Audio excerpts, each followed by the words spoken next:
औज़ुबिल्लाहि मिनश्शैतानिर्रजीम बिस्मिल्लाहिर्रहमानिर्रहीम। अल्लाह के बबरकत नाम से हम अपने लेक्चर का आगाज़ करते हैं, जो बड़ा मेहरबान, रहम करने वाला और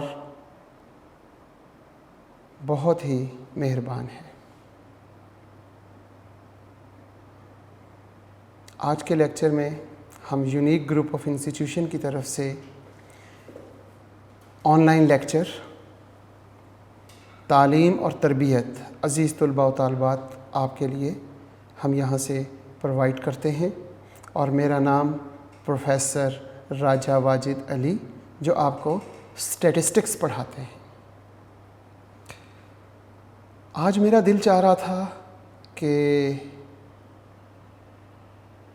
मैं आपको एक चीज़ शेयर करूं, और वो ये है कि हम लोगों की सबसे अहम ज़रूरत है कि हम कामयाब हो जाएं। दुनिया में भी हम कामयाब हों और इसके साथ आखिरत में भी कामयाब हों। बहुत सी बातें आपके साथ शेयर की। आज मेरा दिल चाह रहा था कि मैं आपसे एक नई बात शेयर करूं जो अभी तक आपसे शेयर नहीं की। वो ये है कि कामयाबी मोहब्बत रसूल में है, हुब्बे रसूल। हज़रत मोहम्मद सल्लल्लाहु अलैहि वसल्लम से आप कितनी मोहब्बत करते हैं।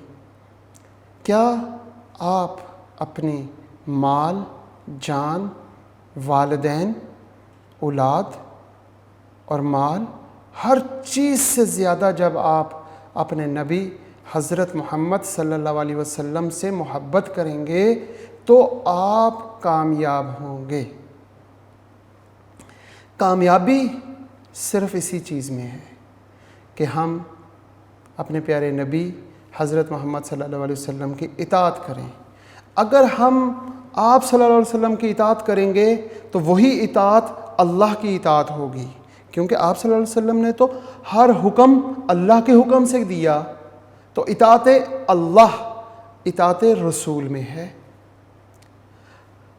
हमारे वालिदैन के साथ हमारा बर्ताव हमें किसने बताया? हमारे नबी ने बताया। हमारे उस्तादज़ा के साथ हमारा बर्ताव किसने बताया? हमारे नबी ने बताया। हमें कुछ नहीं आता था, हमें सब कुछ हमारे नबी ने सिखाया। वो नबी जब वो इस कायनात में आए, इस दुनिया ज़ाहिरी दुनिया में, सजदे की आलम में, और या उम्मती करते, और जब यहाँ से गए तो या उम्मती कहते गए। वो हमसे इतनी मोहब्बत कर गए कि आज तक कोई किसी से मोहब्बत नहीं कर सकेगा। वो उस उम्मती से इतनी मोहब्बत कर गए जो बग़ैर देखे उन पर ईमान लाएगा, उनसे मोहब्बत करेगा। दुनिया और आखिरत की कामयाबी सिर्फ़ और सिर्फ हज़रत मोहम्मद सल्लल्लाहु अलैहि वसल्लम की इताअत में है। और उनकी इताअत कब करेंगे? हम किसी की भी इताअत उस वक्त करते हैं जब हम उससे मोहब्बत करें। जब हम हज़रत मोहम्मद सल्लल्लाहु अलैहि वसल्लम से मोहब्बत करेंगे तो हम उनकी इताअत करेंगे, और जब उनकी इताअत होगी तो अल्लाह की इताअत होगी, वालिदैन की भी इताअत होगी, उस्तादज़ा कराम की भी इताअत होगी, और अपनी जान, माल और औलाद और माँ बाप और दुनिया की हर चीज़ उन पे कुर्बान कर देने का नाम मोहब्बत है। मैं कोशिश कर रहा हूँ कि मैं अज़ीज़ तलबा व तालिबात के दिलों में हज़रत मोहम्मद सल्लल्लाहु अलैहि वसल्लम की मोहब्बत को डाल सकूँ। अल्लाह ताला मुझे कामयाब करे और आपको मोहब्बत करने में तौफ़ीक दे। आमीन। लास्ट लेक्चर, हमारा लेक्चर क्योंकि सेकेंड ईयर की क्लास है और हम कर रहे हैं टेक्स्ट बुक से नॉर्मल डिस्ट्रीब्यूशन। लास्ट लेक्चर में हमने क्वेश्चन नंबर 6 का सी पार्ट कर रहे थे, और सी पार्ट में हम सेकंड पार्ट में थे। और सेकंड पार्ट में मैंने कहा था Q1 और Q3 बच्चे खुद निकाल लें। अगर कुछ बच्चों का नहीं सॉल्व हुआ तो वो फॉलो कर लेंगे। और जिन बच्चों का क्वेश्चन वो सॉल्व हो चुका है, क्वार्टाइल्स Q1 और Q3 मालूम कर लिया है, वो यहाँ हमारे साथ टैली कर लें कि क्या उनका आंसर और उनका प्रोसीजर बिल्कुल सही है जनाब। अब हम बात करते हैं, हमारे पास क्वेश्चन नंबर 6 है, सी पार्ट दोबारा लिखा गया है। Mu is equal to 500, sigma is equal to 100, what are the lower and upper quartile of this distribution. Diagram last time आप लोगों को समझ आ चुकी होगी। अब हम Q1 मालूम करते हैं। Q1 कैसे मालूम होगा? Q1 से पहले लेस देन Q1 प्रोबेबिलिटी 0.25 25% होता है। ये जो z है इसे हम क्या, x को z में चेंज करेंगे। क्या करेंगे?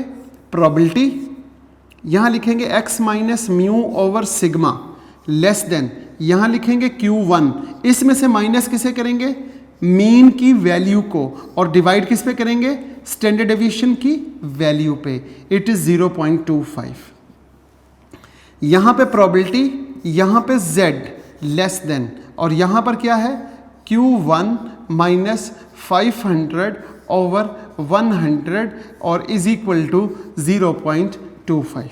यहां तक सब बच्चों को समझ आ चुका होगा। यहां से आगे हम क्या करते हैं? थ्योरम को फॉलो करते हैं। थ्योरम क्या है हमारे पास? फाई नहीं है, प्रोबेबिलिटी है। Probability of z is less than a is equal to phi of a। इस थ्योरम को हम यहाँ पे फॉलो करेंगे। और कैसे करेंगे?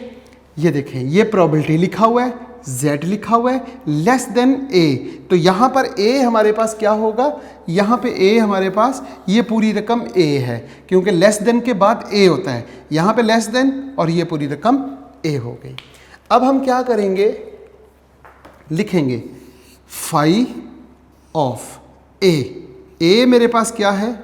Q1 माइनस 500 ओवर 100 और is equal to 0.25। Is it clear? अब हम क्या करते हैं? ये फाई है, ये फाई दूसरी तरफ जाकर इन्वर्स हो जाएगा। यहां पर क्या आएगा? Q1 माइनस 500 ओवर 100 और इसके साथ यहां पे फाई इन्वर्स और 0.25।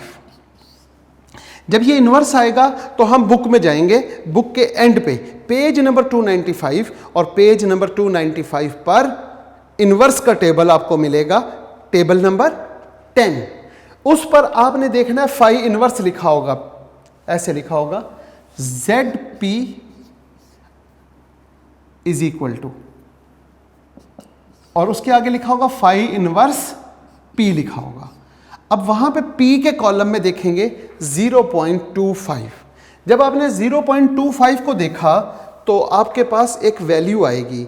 मैं देखना चाहता हूं कि बच्चे खुद देखकर मुझे बताएंगे कि क्या वैल्यू आई। हम यहां पे Q1 माइनस 500 ओवर 100 और 0.25 को देखेंगे तो जवाब आएगा, मेरा ख्याल है माइनस में, माइनस, और आगे देखें क्या है? 0.6745। क्या यही वैल्यू आपने बुक में टेबल में देखी? आपके पास 0.6745। इसके बाद क्या करेंगे आप? इसके बाद मल्टीप्लाई कर देंगे। ये नीचे 100 क्या है? डिवाइड हो रहा है, दूसरी तरफ मल्टीप्लाई हो जाएगा। हम लिखेंगे Q1 minus 500 over 100 is equal to minus 0.6745 into 100। अब इसको 100 से मल्टीप्लाई कर देंगे। फिर यहाँ क्यों लिखा? यहाँ से तो ख़त्म हो जाएगा। फिर हम यहाँ लिखेंगे Q1 इज इक्वल टू, ये 500 यहाँ माइनस हो रहा है, दूसरी तरफ जाके प्लस हो जाएगा 500। फिर उसके बाद ये माइनस, जब इसको 100 से मल्टीप्लाई करेंगे तो आंसर आ जाएगा 67.45। अब आप कैलकुलेटर से क्या करें? 500 में से माइनस कर दें 67.45, तो आंसर क्या आएगा? 432.55। 432.55, ये आपके पास Q1 आ गया, 432.55। बिल्कुल इसी तरीके से Q3 भी मालूम करना था आपने। Q3 जब यहाँ पे Q3 लिखते हैं, मैं इसी क्वेश्चन को थोड़ा सा कन्वर्ट करूंगा, Q3 is equal to question mark. अब हमने Q3 मालूम करना है। यहाँ पर क्या होगा, Q3 x is less then Q3। जब Q3 से लेस देन एरिया कितना है, अगर यहाँ पे देखें ये Q3 नजर आ रहा है आपको, अब Q3 से लेस एरिया 0.25, 0.25, 0.50 और फिर ये 0.25 ऐड करेंगे तो 0.75 हो जाएगा। यहाँ पे जवाब आ जाएगा 0.75। मेरा ख्याल है बच्चों को समझ आ चुकी होगी। इस x को क्या करेंगे, कन्वर्ट करेंगे स्टैंडर्डाइज्ड में, म्यू माइनस करेंगे और सिग्मा पे डिवाइड, और यहाँ पे भी Q3 में से माइनस करेंगे 500 और डिवाइड, और यहाँ पर जवाब क्या होगा 0.75। ये आपके पास एरिया है। यहाँ पे z लेस देन, ये क्योंकि z के इक्वल है z लिख दिया, और यहाँ पे Q3 लिख लिया। यहाँ पे हमने Q3 minus 500 over 100 is equal to 0.75। Formula हमारे पास यही रहेगा, क्योंकि यहाँ पे लेस देन है तो यहाँ पे भी लेस देन है। अगर यहाँ ग्रेटर देन होगा तो यहाँ 1 माइनस फाई ऑफ a लिखते हैं। अब हम गौर करेंगे तो यहाँ पे हमारे पास फाई ऑफ ये लिखेंगे, Q3 minus 500 over 100 is equal to क्या जवाब है जनाब, कितना एरिया है 0.75। यहाँ पर क्या होगा, Q3 माइनस 500 ओवर 100, वैसे ही ये जो फाई है दूसरी तरफ इन्वर्स हो जाएगा, और यहाँ पर क्या लिखा हुआ था 0.75, तो इधर ब्रैकेट में लिख देंगे 0.75। यहाँ तक सब बच्चों को समझ आ चुका है। अब 0.75 क्योंकि फाई इन्वर्स में मौजूद है तो इन्वर्स के टेबल में जाके देखेंगे। टेबल कहाँ है, 295 पर टेबल नंबर 10। टेबल नंबर 10 में जो पेज नंबर 295 पर मौजूद है वहाँ जाके देखेंगे 0.75 को। 0.75 को जब आपने देखा तो आपके पास जवाब आ जाएगा 0.6745, और यहाँ पे Q3 है। अब ये प्लस में आ गया है, अब आपने क्या करना है, यहाँ पे 0.6745 को मल्टीप्लाई बाय 100 जो यहाँ पे डिवाइड हो रहा था, और यहाँ Q3 है, यहाँ पे Q3 है, ये माइनस हो रहा है 500, ये दूसरी तरफ जाके प्लस हो जाएगा, और इसके साथ वैसे ही प्लस है तो यहाँ पे प्लस लिख देंगे, और जब इन दोनों को प्लस करेंगे तो हमारे पास Q3 की वैल्यू आ जाएगी, और वो क्या होगी 567.45। ये आसान सवाल है, अब आप बच्चों को समझ आ चुका होगा। इसका last part question number 10 exercise 10.2 और क्वेश्चन नंबर 6 और उसका लास्ट पार्ट, क्योंकि फर्स्ट सेकंड और थर्ड, अब थर्ड पार्ट में मीन तो वही रहेगा और स्टैंडर्ड डेविएशन सिग्मा वो भी वही रहेगा। म्यू और सिग्मा हमारे पास सेम है, और सवाल नेक्स्ट इसका थर्ड पार्ट है, उसको देखते हैं। अगर हम देखें तो थर्ड पार्ट में लिखा हुआ है, if the university decide to accommodate the 40% of the student with the highest score, what is the score that separate to successful applicant with unsuccessful? ये हमारा लास्ट पार्ट है, इसे हम सॉल्व करते हैं। इसमें उसने ये कहा है कि हमें एक वो वैल्यू बताएं जिससे ग्रेटर हाईएस्ट स्कोर है। एक ऐसा पॉइंट, एक ऐसी वैल्यू बताएं कि उस वैल्यू से आगे मोर देन कितने परसेंट, 40%। 40 लिखा हुआ है और परसेंट स्पेलिंग्स में लिखे हुए हैं, देख लीजिएगा, क्योंकि बाज़ औक़ात हमें 40 और परसेंट ऐसे लिखा हो तो हमें नज़र आता है, और अगर क्योंकि हम यहाँ पे पढ़ते हुए हम ये सेंटेंस नहीं पढ़ते, सिर्फ वैल्यूज़ को देखते हैं, वो गलत हो जाता है।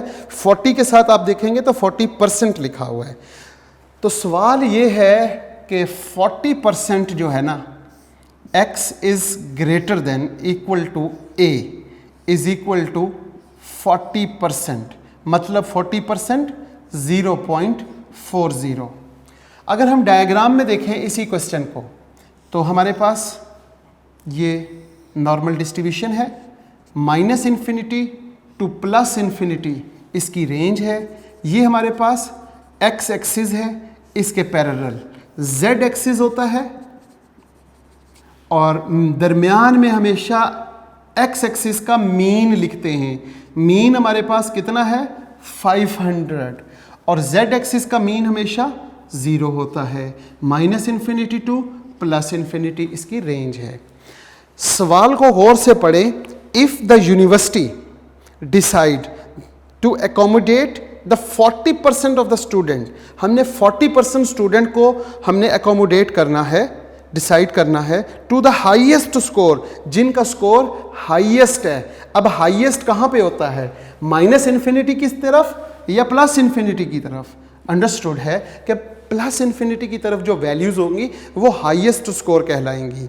और हाईएस्ट स्कोर मतलब हम यहाँ से शुरू करेंगे, प्लस इन्फिनिटी से शुरू करते हैं और कितने परसेंट उसने बताया 40%। और अगर यहाँ से शुरू करते हैं तो यहाँ पे कहीं जाके ये 40% होगा, यहाँ पे 0.40, क्योंकि प्लस इन्फिनिटी से लेके मिड तक कितना एरिया होता है 0.5, 50%। तो 0.5 से पहले ही 0.40 आ जाएगा। तो यहाँ पे एक वैल्यू है, एक वैल्यू उसको सपोज करते हैं a, और ये a जो है ना ये हमने फाइंड करना है, ये वैल्यू फाइंड करनी है। तो अगर हम गौर से देखें तो a से ग्रेटर एरिया 0.40 है। तो यहां पे यही लिखा है कि probability of x is greater than equal to a is equal to 0.40। ये क्वेश्चन में गिवन है। इससे आगे बच्चे खुद भी कर सकते हैं, अब इस काबिल हो चुके हैं कि हमारे पास यहां पर क्या है x वेरिएबल, इसको स्टैंडर्डाइज्ड वेरिएबल z में कैसे चेंज करेंगे। हम लिखेंगे प्रोबेबिलिटी, x में से मीन को माइनस करते हैं और सिग्मा पे डिवाइड, ये तो स्टैंडर्डाइज्ड बन गया। It is greater than equal to a। अब a में से क्या करेंगे, the value of mean, mean की वैल्यू को माइनस करेंगे, 500 को माइनस करेंगे और डिवाइड सिग्मा, सिग्मा की वैल्यू हमारे पास 10 है, इज इक्वल टू 0.40। ये क्या बन चुका है हमारे पास, ये हमारे पास स्टैंडर्ड वेरिएबल z बन गया। इसकी जगह पे z लिख देंगे। Probability of z is greater than equal to a minus 500 over 10 is equal to 0.40। अब हम थ्योरम को फॉलो करेंगे। थ्योरम में हमारे पास क्या है, थ्योरम में देखेंगे तो हम देखते हैं probability z is greater than equal to a। जब greater than equal to a होता है तो 1 माइनस 5 ऑफ a लिखते हैं। तो अब हमारे पास ये देखें, गौर करें कि यहाँ पे प्रोबेबिलिटी लिखा हुआ है, ब्रैकेट के बाद z ग्रेटर देन, और ग्रेटर देन के बाद जो यहाँ पे ये वैल्यू है ये सारी वैल्यू a है। तो हम अपने फार्मूले को या थ्योरम को फॉलो करेंगे। तो फॉलो करते हुए हम लिखेंगे 1 माइनस, यहाँ लिखेंगे 1 माइनस और यहाँ लिखेंगे 5 ऑफ a। a मेरे पास ये है, हम यहाँ लिख लेते हैं a माइनस 500 ओवर 100। ये 10 पे नहीं डिवाइड करना, 100 पे डिवाइड करना है, स्टैंडर्ड डेविएशन 100 है, इज इक्वल टू क्या है जी 0.40। अब ये 0.40 इधर आके माइनस हो जाएगा और ये पूरी रकम इधर माइनस की है, दूसरी तरफ इक्वेशन के लेके जाएंगे तो प्लस हो जाएगी। हम लिखेंगे 1 माइनस 0.40 इज इक्वल टू, अब ये माइनस की वैल्यू जब दूसरी तरफ जाएगी तो ये प्लस हो जाएगी, 5 of G a minus 500 over 100, ये आ गया। अब 1 माइनस 0.40 क्या जवाब आया 0.60। अब यहाँ पर तो जवाब आ गया 0.60 इज इक्वल टू, हम लिखेंगे 5 of a minus 500 over 100। Clear.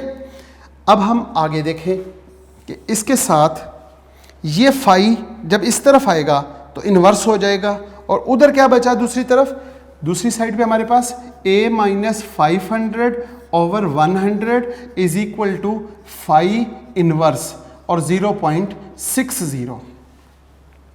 अब आप क्या करेंगे, क्योंकि जब फाई इन्वर्स आ जाएगा तो हम बुक के एंड पे जाएंगे। बुक के एंड पर हमारे पास टेबल्स गिवन है, स्टैटिस्टिकल टेबल, और पेज नंबर 295 पे इन्वर्स का टेबल है, टेबल नंबर 10। उसमें हमने तलाश करना है 0.60। अगर हम पहले पेज को देखें तो वो 0.34 तक जाता है। 296 पेज पे देखेंगे तो यहाँ पे पहला कॉलम है पी का, तो पी के कॉलम में तलाश करें तो वो 0.74 तक जाता है। हमें 0.60 मिल जाएगा यहीं पे, और वो है 0.2533, 0.2533। तो हम यहाँ पे क्या लिखें, A-500/100 इज इक्वल टू 0.2533। ये वैल्यू हमने टेबल से देख ली। अब हम क्या करेंगे, ये 100 डिवाइड हो रहा है इस तरफ, दूसरी तरफ जाएगा तो मल्टीप्लाई हो जाएगा। A-500 is equal to 0.2533 multiply by 100, और इसी तरह यहाँ से 500 दूसरी साइड पे जाके प्लस हो जाएगा। तो 500 प्लस जब इसे मल्टीप्लाई करेंगे तो ये 25.33 आ जाएगा। तो यहाँ पे A की वैल्यू आ गई 525.33। ये हमारा आंसर है। ये था हमारा क्वेश्चन नंबर 10 एक्सरसाइज 10.2 का क्वेश्चन नंबर 6। और 6 का जो सी पार्ट था उसके मज़ीद आगे 3 पार्ट मौजूद थे, वो हमने किए। अब हम बात करते हैं क्वेश्चन नंबर 7 की। क्वेश्चन नंबर 7 है पेज नंबर 22 पर। The height a high jumper will clear each time he jumps is a normal random variable with mean 6 feet and standard deviation 2.4 inches। अगर हम यहाँ तक सवाल को गौर से पढ़ें, समझें, देखें तो हमें दो चीज़ें मिली कि एक तो ये है कि हमारे पास ये जो क्वेश्चन में वेरिएबल है वो नॉर्मल रैंडम वेरिएबल है, और दूसरे नंबर पे नॉर्मल डिस्ट्रीब्यूशन के दो पैरामीटर्स म्यू और सिग्मा गिवन है। अब आप गौर करें कि म्यू कितना है, what is the value of mu. इस क्वेश्चन में बच्चों को क्या म्यू की समझ आ गई कि म्यू की वैल्यू क्या है। यहाँ पे बच्चे एक गलती करते हैं जो कि वैल्यू के साथ उसका यूनिट नहीं लिखते। जब यूनिट नहीं लिखेंगे तो ये सवाल गलत हो जाएगा।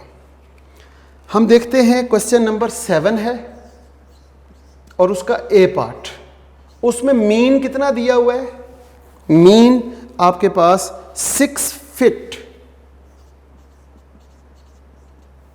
और इसी तरह स्टैंडर्ड डेविएशन सिग्मा वो आपके पास है 2.4 इंचेस।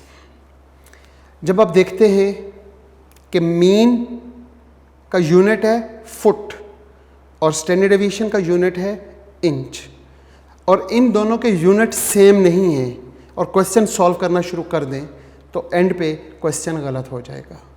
दोनों के यूनिट सेम होने चाहिए। अब हम क्या करते हैं कि 1 फुट में हमारे पास 12 इंच होते हैं, तो 6 फीट इसमें कितने इंच होंगे, 6 multiply by 12 it is equal to 72। So mu is equal to हमारे पास क्या होगा 72 inches and sigma is equal to 2.4 inches. अब क्वेश्चन को अगर हम 6 वैल्यू के साथ सॉल्व करें, फिट ना पढ़ते, उसको इंच में ना चेंज करते, तो हमारा सारा सवाल गलत हो जाता। ठीक है जी। पहले देखना है कि दोनों पैरामीटर्स के जो यूनिट्स हैं वो सेम है, नहीं सेम तो सेम कर लें। इसके बाद जो पहला पार्ट है फर्स्ट पार्ट वो क्या है। 10.2 एक्सरसाइज है, क्वेश्चन नंबर 7 और फर्स्ट पार्ट वो है what is the greatest height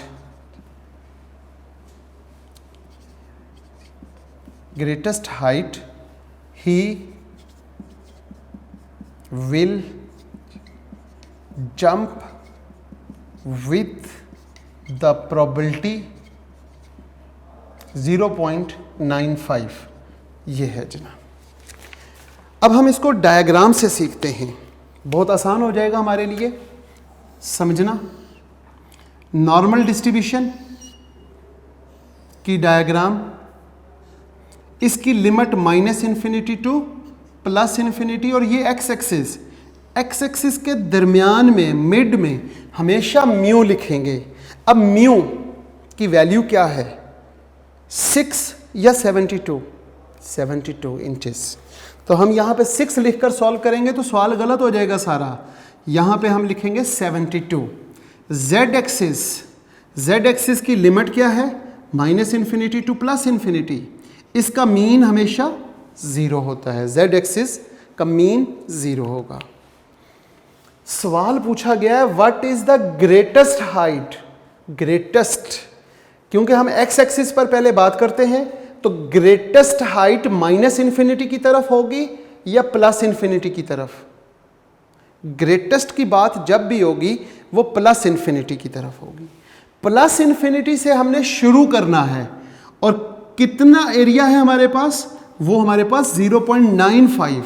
जब हमने ग्रेटेस्ट की वजह से यहाँ से शुरू किया, तो अब हम यहाँ से चलना शुरू करें तो ये तो मिड में पहुँचे, तो ये एरिया है 0.50, हमें 0.95, तो इसको मज़ीद आगे लेके जाएंगे, मज़ीद आगे जाएगा और वो यहाँ पे जाके कहीं कंप्लीट होगा। और अब जो ये वाला एरिया है, ये जो हमने शेड कर लिया, इस शेडेड एरिया की जो वैल्यू है वो 0.95 है, और यहाँ पर एक वैल्यू है, सपोज करते हैं ए, वो हमने फाइंड करनी है, वो वैल्यू हम फाइंड करेंगे। अगर हम कहें कि ए से ग्रेटर, यानी कि ए जहाँ पे ए है वहाँ से ग्रेटर +∞ तक एरिया 0.95 है। डायग्राम में हमने ये बात सीख ली। लिखने का तरीका क्या होगा, हम लिखेंगे probability x is greater than equal to A. एक ऐसा पॉइंट है जहां से आगे और उस ए से आगे सारा एरिया या उसकी प्रोबेबिलिटी 0.95 है। अगर ये लिखने में सही कामयाब हो जाए, ये जो लाइन है, आगे क्वेश्चन सारा खुद ब खुद सॉल्व हो जाएगा। वो कैसे होगा, अब आप इस वेरिएबल को क्या बनाएंगे, स्टैंडर्ड वेरिएबल। स्टैंडर्ड वेरिएबल बनाने के लिए क्या करते हैं, हम x में से किसको माइनस करते हैं, म्यू को, और डिवाइड सिग्मा पे कर देते हैं। It is greater than equal to, जब दूसरी साइड पे होंगे तो a में से माइनस करेंगे म्यू की वैल्यू। म्यू की वैल्यू कितनी है, 72 और डिवाइडिंग बाय सिग्मा वो है 2.4 इज इक्वल टू 0.95। ये हमारे पास स्टैंडर्ड वेरिएबल बन गया। इसकी जगह पे हम क्या लिखेंगे, z लिखेंगे। z क्योंकि स्टैंडर्ड वेरिएबल होता है। a -72 ओवर 2.4 और इज इक्वल टू 0.95। अब हम आगे चलते हैं। जब भी प्रोबेबिलिटी में z यानी स्टैंडर्ड वेरिएबल आ जाए तो हमें थ्योरम को फॉलो करना पड़ता है। थ्योरम क्या है हमारे पास, हमारे पास थ्योरम है, ये हमेशा मैं फाई लिख देता हूँ, पहले p लिखना होता है। z is greater than equal to a is equal to क्या लिखेंगे, जब ग्रेटर देन होता है तो 1 माइनस फाई ऑफ a। अब यहाँ पे probability z standard variable it's greater than, तो यहाँ लिखेंगे 1 माइनस और यहाँ पे phi of a। Greater than के आगे जो भी वैल्यू होगी वो पूरी वैल्यू हम a की जगह पे लिख देंगे। a -72 over 2.4 is equal to 0.95। अब ये 0.95 दूसरी साइड पर आएगा यहाँ पे लिखेंगे 1 माइनस 0.95 इज इक्वल टू, दूसरी साइड पे ये -5 है, ये इक्वेशन की दूसरी साइड पे जाके प्लस हो जाएगा। हम लिखेंगे a minus 72 over 2.4 and bracket close. अब हम देखते हैं 1 माइनस 0.95, 1 में से जब आपने माइनस किया 0.95 तो आपके पास जवाब आ जाएगा 0.05। यहाँ पे हम देखते हैं 0.05 is equal to 5 of a minus 72 over 2.4। a minus 72 over 2.4 is equal to 5 inverse 0.05। 0.05 को जब हम देखेंगे टेबल में, 0.05 को आपने टेबल में देखना है, तो टेबल है 10 इनवर्स का टेबल 295 पेज पर, तो जवाब आएगा -1 जब 0.05 को टेबल में देखा तो जवाब आ गया -1.6449 और यहाँ पे a माइनस 72 ओवर 2.4। अब ये 2.4 इधर मल्टीप्लाई हो जाएगा, a minus 72 is equal to -1.6449 multiply by 2.4। इसी तरह a इज इक्वल टू 72, ये 72 इधर माइनस हो रहा है, उधर जाके प्लस हो जाएगा, साथ ये माइनस इन दोनों को मल्टीप्लाई कर देंगे। इन दोनों को जब मल्टीप्लाई करेंगे तो जवाब आएगा 3.9477। अब 72 में से माइनस करेंगे 3.9477 तो जवाब आ जाएगा 68.05। a is equal to 68.0522। ये आपके पास वो वैल्यू है जिससे मोर देन एरिया 0.95 है। इसका second part, what is the height? He will clear only 10% of the time. ये मैं बच्चों के ज़िम्मे लगा के जा रहा हूँ। एक्सरसाइज 10.2 क्वेश्चन नंबर 7 का ए पार्ट और उसका सेकंड पार्ट, जो पार्ट ए है उसका फर्स्ट पार्ट मैंने यहाँ पे कर दिया है, सेकंड पार्ट मेरे बच्चे खुद करेंगे कोशिश, और उम्मीद करता हूँ कि आपसे ये क्वेश्चन सॉल्व हो जाएगा। अगर ना हुआ तो नेक्स्ट लेक्चर में इंशाल्लाह हम मुलाकात करेंगे और उस क्वेश्चन को सॉल्व करेंगे। आज के लेक्चर का इख्तिताम करते हुए जो आगाज़ था वही इख्तिताम करते हैं कि ए अल्लाह हमारे दिलों में हमारे नबी की मोहब्बत डाल दे। ए अल्लाह हम कोशिश करते हैं, बहुत कोशिश करते हैं कि अल्लाह हम तेरे बन जाएं, लेकिन हम अपनी कोशिश में नाकाम हो जाते हैं। इस दुनिया में तेरे बनने की बहुत कोशिश कर रहे हैं लेकिन हमसे नहीं बन पा रहा। ए अल्लाह तू हमारा बन जा, ए अल्लाह तू हमारा बन जा। जब तू हमारा बन जाएगा तो हम तो फिर आपके हो जाएंगे, आप ही के होंगे। तो अल्लाह से अल्लाह को मांग लेते हैं, ए अल्लाह हमें कुछ नहीं चाहिए, हमें सिर्फ़ ए अल्लाह आप चाहिए और आपका रसूल हज़रत मोहम्मद सल्लल्लाहु अलैहि वसल्लम की ज़रूरत है। बस हमारे लिए ये दो हस्तियाँ ही काफ़ी हैं। ए अल्लाह आप हमारे बन जाएं। ए अल्लाह हमें अपने रसूल, अपने नबी, अपने प्यारे हबीब का जो उम्मती बनाया, हमें आपने पूरी की पूरी आलम अरवाह से, इंसानियत में से चुन कर, सेलेक्ट करके अपने नबी की उम्मत में रखा। तो ए अल्लाह तो हमारा बन जा। बहुत शुक्रिया इस दुआ के साथ। अल्लाह हाफ़िज़।